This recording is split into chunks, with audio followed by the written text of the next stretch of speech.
అడుగుదాం. ప్రభువా, యోధారాజు తన మనస్సును మెత్త చేసుకొని దీనత్వం ధరించి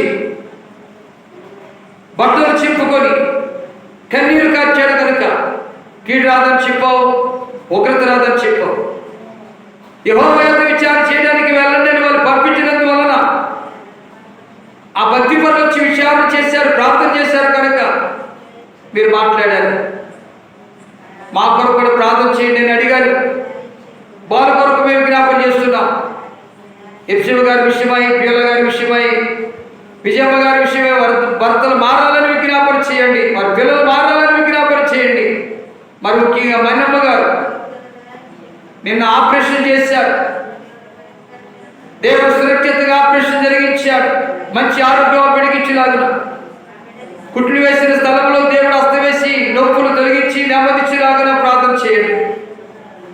లూదియా గారి విషయమై, రాజుగారి విషయమై, వారి పిల్లల విషయమై, వారి కోర్టు సమస్యల విషయమై, అప్పుల సమస్యల విషయమై విజ్ఞాపన చేద్దాం, విజ్ఞాపన చేద్దాం.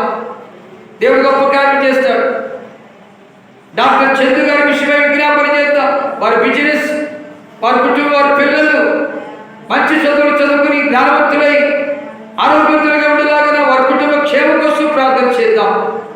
మన కలవరి కృపా పరిచర్యలో ఉన్న సంఘాలు, సేవకురాండ్ల భవిష్యత్తు కోసం ప్రార్థన చేద్దాం. దావియన్ మోషే గారి విషయమై కూడా విజ్ఞాపన చేద్దాం. మంచి ఆరోగ్యం ఈ ప్రభువా, తలకు తగిలిన గాయమును మీరు మార్పివేయండి, స్వస్థపరచండి ప్రార్థన చేద్దాం. ఈ రాత్రి దేవుడి సన్నిధికి వచ్చి దేవుడే నాకు మేలు చేశాడని, దేవుడే నాకు ఉపకారం చేశాడని, దేవుడే నాకు కార్యం చేశాడని దేవుడి సన్నిధికి వచ్చినటువంటి మరి ఆ బిడ్డ కోసం కూడా మనం ప్రార్థన చేద్దాం. దేవుడు ఇంకా ఆ బిడ్డను దీవించలాగున, ఆ బిడ్డను ఆశీర్వించలాగున, ఆ బిడ్డపై ఏ చీకటి ఆత్మలకు అధికారం లేకుండా, ఆ బిడ్డపై ఏ చీకటి ఆత్మలకు అధికారం లేకుండా, ఆ బిడ్డను శోధన వెంటాడుతుంది, ఆ బిడ్డను ఒక చీకటి వెంటాడుతుంది.